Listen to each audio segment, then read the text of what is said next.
Why and how is it possible that decades-old and influential American institutions are now in the process of destroying themselves?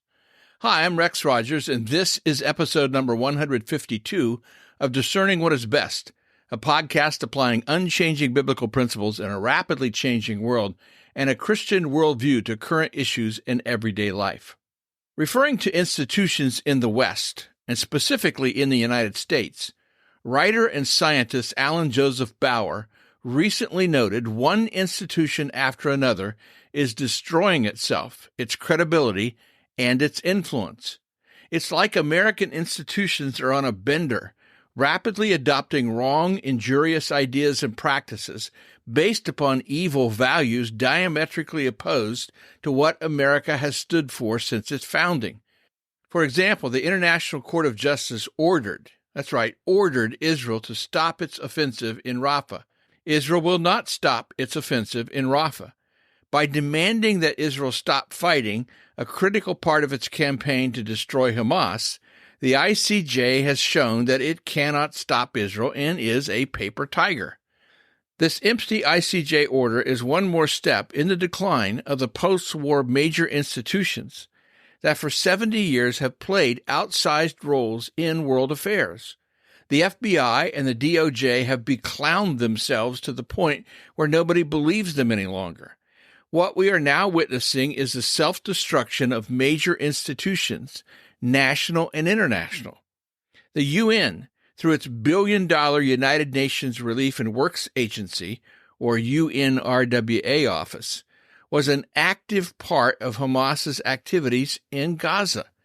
Their staff and facilities provided Hamas with a large part of their manpower and their infrastructure.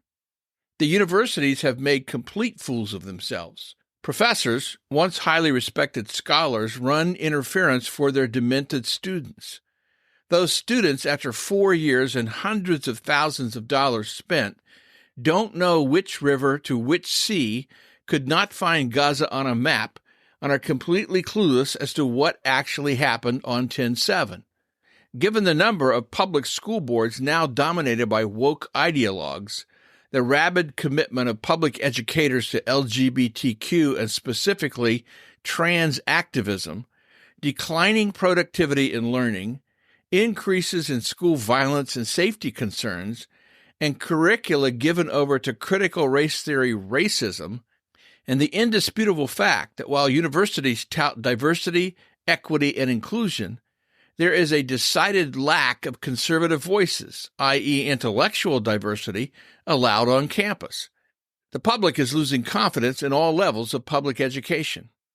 The medical profession, once sitting atop the totem pole of respect in American culture, is increasingly seen as a vast bureaucracy given over to dependency on government funding, overpriced medical insurance, declining scientific rigor in assessing disease, and increasing politicization seen in the COVID-19 and vaccination experience.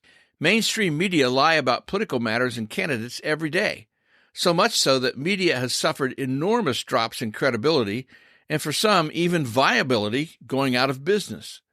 Social media, though it has grown in number of users, has declined in credibility. About 59% of American adults do not trust news on social media. Hollywood used to be the source of American entertainment. Hollywood made the movies and later TV shows that kept Americans busy and entertained them. Those days are mostly behind us. Today, movie studios insist on lecturing or looking down on the audience. The studios seem to want to virtue signal by being the studio that speaks the loudest about an alphabet of sexual proclivities. One movie after another is going woke, and then going broke. The Trump trials are shredding what was left of respect for the criminal justice system.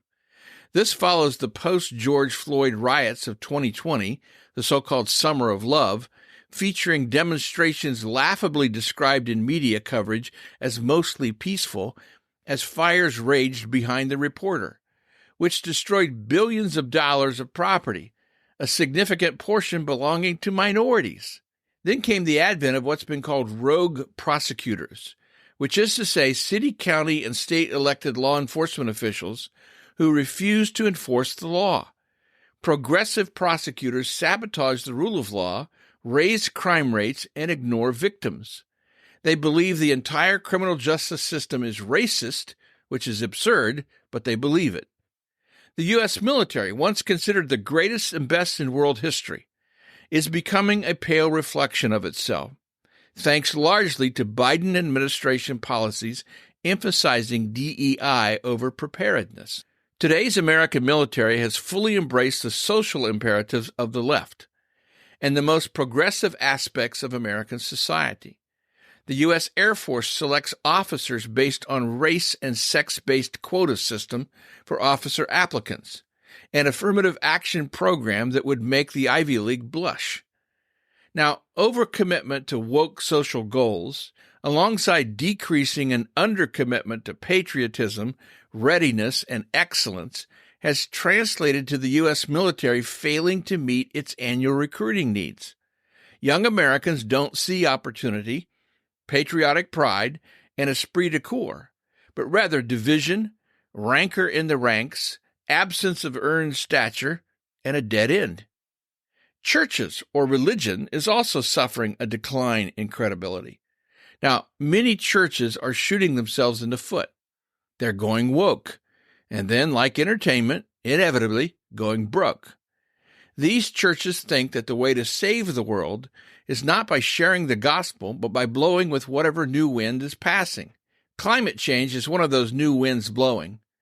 Churches in Europe and now in the U.S. are drinking the Kool-Aid of this latest culture of death.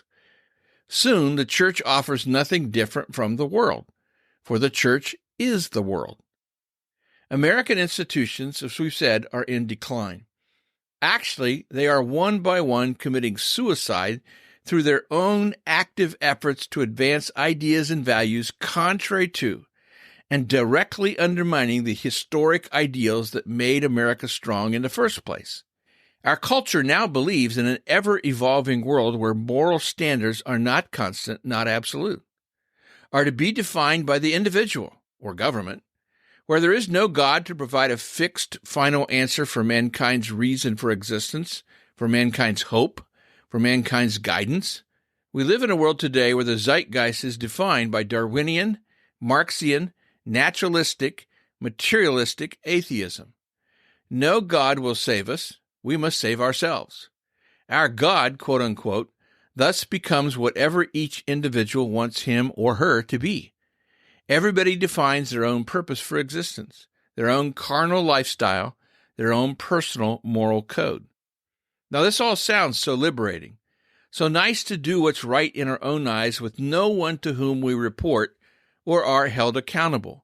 It sounds like at last humanity has evolved to a level of self-sufficient pleasantry wherein life is one long bacchanalia. Now, Charles Darwin thought humanity would evolve without God. But actually, we're devolving. No God, no truth, no morality, no accountability equals no sense of purpose, no progress, no hope. Just meaninglessness, which human beings cannot endure. So we strike out in anarchistic nihilism, chaos. Look what's happening in American and European cities every day in the streets. Look what's happening to our social institutions. You've heard it said that ideas have consequences. Embrace the wrong ideas and reap negative results. America needs a spiritual awakening, and soon. Well, we'll see you again soon. This podcast is about discerning what is best. If you find this thought-provoking and helpful, follow us on your favorite podcast platform. Download an episode for your friends. And for more Christian commentary, check my website, REXM as in Martin. That's rexmrogers.com. And remember, it is for freedom that Christ has set us free. Stand firm.